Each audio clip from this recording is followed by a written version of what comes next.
جو شخص جس کا عقیدہ باطل ہو، جس کا منہج باطل ہو، جس کی فکر باطل ہو، ایسے شخص کی تعریف نہیں کی جائے گی۔ یہاں ایک بات اور بھی آپ کے سامنے بطور یاد دہانی میں کہہ دوں، ہم نے آپ نے جدید مناہج کے کسی سیشن میں یہ بات پڑھی ہے کہ سلف صالحین کا طریقہ یہ نہیں تھا کہ اہل باطل کی کچھ خوبیوں کی تعریف کی جائے، اہل باطل کی کچھ خوبیوں کا بھی ذکر کیا جائے۔ ظاہر سی بات ہے کہ کوئی ایسا نہیں ہے جس کی کچھ خوبیاں نہ ہو، ہر آدمی کے اندر کچھ نہ کچھ خوبیاں ہو سکتی ہیں، لیکن ان خوبیوں کا اعتبار نہیں ہے جب آدمی کا عقیدہ باطل ہو، ان خوبیوں کا اعتبار نہیں ہے جب آدمی کا منہج فاسد ہو۔ ایسی صورت پہ خوبیوں کا ذکر نہیں کیا جائے گا۔ موازنے کا ضابطہ غیر سلفی ضابطہ ہے، موازنے کا ضابطہ صرف سلفی ضابطہ نہیں ہے، شرعی ضابطہ نہیں ہے۔ شریعت کا ضابطہ یہ ہے کہ موازنہ نہیں کیا جائے گا، اہل باطل، بدعقیدہ، بد منہج لوگوں کے کبھی بھی کی خوبیوں کا ذکر نہیں کیا جائے گا۔ یہ نہیں کہا جائے گا کہ ان کے یہاں عقیدے کا یہ انحراف ہے، یہ عقیدے میں گمراہ ہیں، یہ منہج میں گمراہ ہیں، یہ عقیدے کے اندر شرک و کفر کرنے والے ہیں، یا تقارب بین الادیان، یہودیت، عیسائیت اور اسلام کو آپس میں ملانے کا عقیدہ رکھتے ہیں، لیکن ان کے اندر فلاں فلاں خوبی پائی جاتی ہے، انہوں نے فقہ الزکات لکھی ہے، انہوں نے فلاں فلاں کتاب لکھی ہے، یہ کیا ہے، وہ کیا ہے۔ ان تمام باتوں کا ذکر نہیں کیا جائے گا۔ کیوں؟ اس لیے کہ اگر ہم نے ان کی خوبیوں کا ذکر کیا تو اس کا مطلب یہ ہوگا کہ ہم نے ان کے باطل عقیدے کو تسلیم کر لیا، ان کے باطل منہج کو میرے بھائیوں نظر انداز کر دیا۔ کوئی بات نہیں ہے، یہ عقیدہ باطل ہے چلے گا، یہ منہج خراب ہے تب بھی چلے گا، کیونکہ ان کی یہ خوبیاں ہیں، ان کے یہ کمالات ہیں۔ ہم نے اس سلسلے میں آپ کے سامنے وہ ساری باتیں پیش کی ہیں، یہاں اس کے اعادے کا موقع نہیں ہے، گفتگو لمبی نہ ہو جائے، اور بھی چند سوالات ہیں اس کا بھی تذکرہ آپ کے سامنے کیا جائے گا۔ خلاصہ کلام یہ ہے میرے بھائیوں کہ یہ جو قرضاوی کانفرنس 2 روزہ ہوئی ہے، اور میں آپ کو بتاؤں یہ سلسلہ چل رہا ہے، جب باطل کے خلاف زمانے الحمدللہ آج کھل رہی ہیں، باطل کے خلاف قلم چل رہے ہیں، اہل حق نے میڈیا کے وسائل سے عوام اور خواص کے سامنے باطل پرستوں کے عقائد و افکار اور عقائد و نظریات کی قلعی کھولنا شروع کر دی ہے، تو لوگ اب دفاع میں آ رہے ہیں۔ ہم ان کی عقیدے کا انحراف، ان کے منہج کا انحراف اپنے علماء کی زبانی سن رہے ہیں، عوام کے اندر بیداری پیدا ہو رہی ہے، لوگ ان کے عقائد سے توبہ کر رہے ہیں، لوگ ان کے منہج سے دور ہٹ رہے ہیں، تو اب یہ دفاعی پوزیشن میں آئے ہیں۔ آپ نے پڑوسی ملک میں ابھی بہت جلدی 2 روزہ کانفرنس ڈاکٹر اسرار کے نام سے بھی سنی تھی، وہ بھی حیات و خدمات اور قرآن کی تفسیر کے 50 سال اس انداز سے انہوں نے آ کر کے سب کو بلا کر کے ان لوگوں نے کیا کیا، ان لوگوں نے ان کی حیات و خدمات اور کارناموں کو بیان کیا، تاکہ دنیا کے سامنے ہے نا یہ سب چیزیں بیان کی جائیں۔ ایسا نہ ہو کہ ہم پورے طور پر لوگ متنفر ہو جائیں، دور ہو جائیں اور لوگ کنارہ کشی اختیار کر لیں، اس لیے وہ اب اپنی کارکردگی لوگوں کے سامنے پیش کر رہے ہیں۔ ایسے ہی یہاں پر میرے بھائیو ابھی جو کیرلا کی کانفرنس ہوئی ہے ڈاکٹر یوسف قرضاوی کے سلسلے میں، یہ بھی اسی حوالے سے ہوئی ہے کہ اب ان کے کارناموں کو اجاگر کرنا چاہیے، تاکہ ایسا نہ ہو کہ ان کے باطل کو کھولا جا رہا ہے تو لوگ متنفر ہو جائیں۔ کچھ نہ کچھ کرنا ضروری ہے۔ اب یہ کارنامہ ہے، وہ کارنامہ ہے، عالم اسلام میں ایسا کیا ویسا کیا۔ میرے بھائیو انصاف یہ ہے کہ تم ان کی بدعقیدگی دنیا کے سامنے رکھو، انصاف یہ ہے کہ ان کے منہج کا فساد دنیا کے سامنے لاؤ، تاکہ امت ان کو فالو کر کے بدعقیدہ نہ ہو جائے، امت ان کو فالو کر کے ان کے فاسد منہج کو قبول نہ کر لے، خارجیت کی راہ پر، رافضیت کی راہ پر دنیا نہ چلی جائے، ایسے ہی اخوانیت کی راہ پر، تکفیر کی راہ پر دنیا نہ چلی جائے۔ اس لیے ہمیں امت کو اس سے آگاہ کرنے کی ضرورت ہے۔ اب یہ کتنے افسوس کی بات ہے کہ ہم پہنچ جائیں اور ان کی تعریف کرنا شروع کر دیں۔ میرے بھائیوں ٹھیک ہے، میں نہیں کہتا کہ چند مسائل پر رد بھی کیا گیا،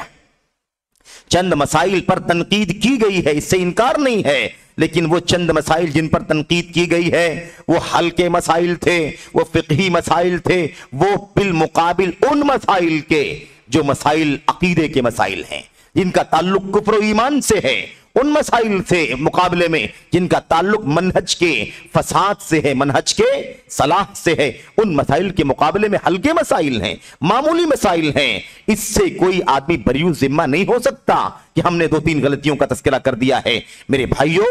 ہمیں اولن تو اس طرح کی کانفرنسوں کی زینت نہیں بننا چاہیے، کیونکہ اس سے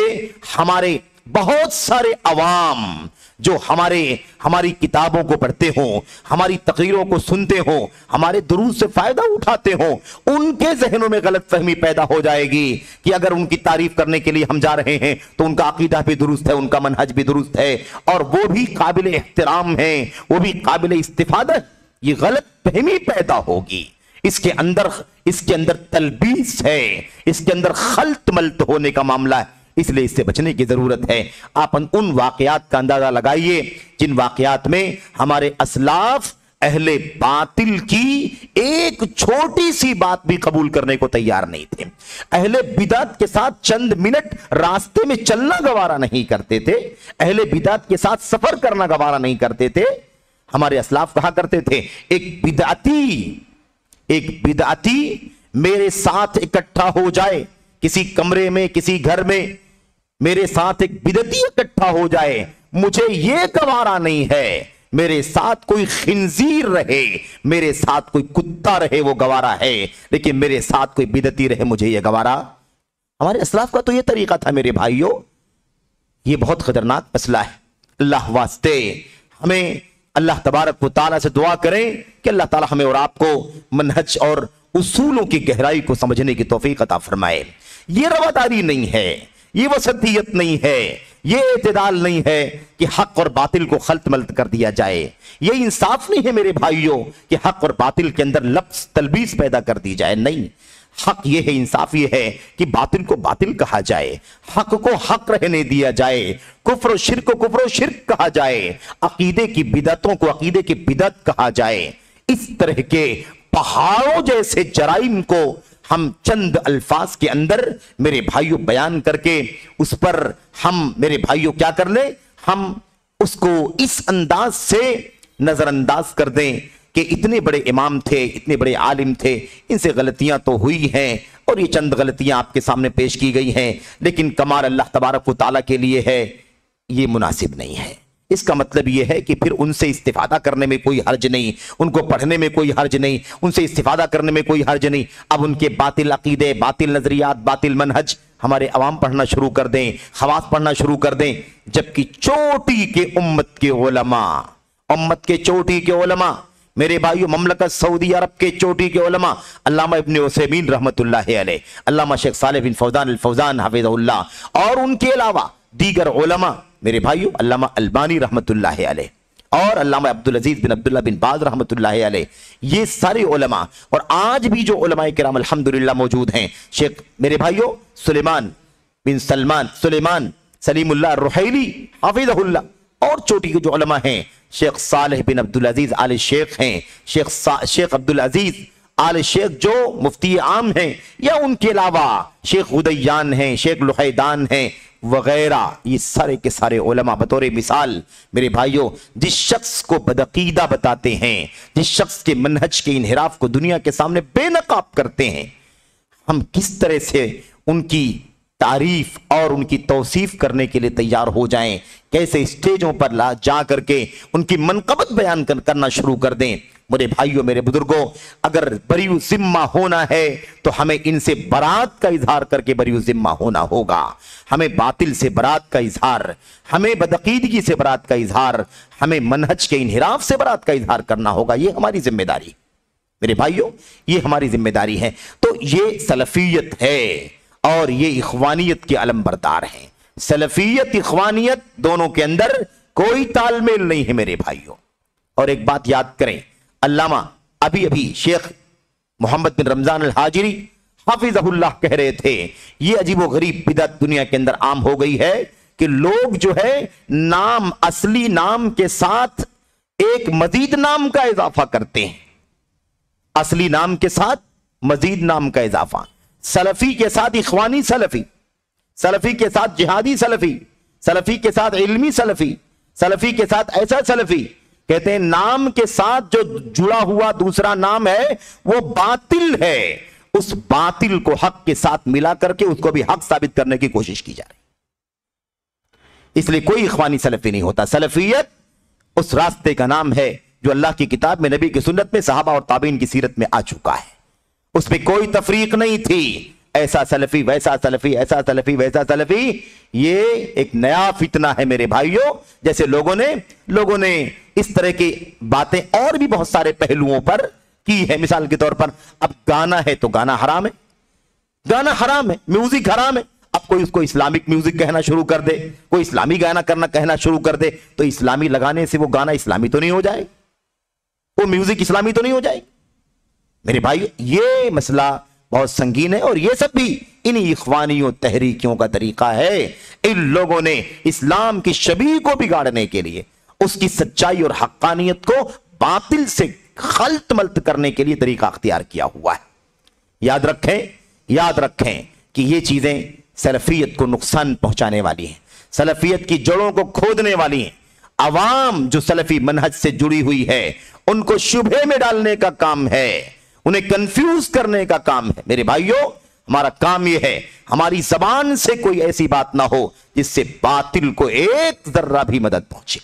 ہمارے قلم سے کوئی ایسی بات نہ لکھی جائے جس سے باطل کو ایک ذرہ حمایت پہنچے. ہمارے میڈیا سے، ہمارے دیگر وسائل سے، ہماری کسی بھی چلت پھرت دوڑ بھاگ سے کوئی ایسا کام نہیں ہونا چاہیے جس سے باطل کی حمایت ہوتی ہو. اللہ سے دعا ہے کہ اللہ تبارک و تعالی ہمیں اور آپ کو ان حقیقتوں کو سمجھنے کی توفیق عطا فرمائے، بہت سنجیدگی سے غور کرنے کی توفیق عطا فرمائے. آمین رب العالمین.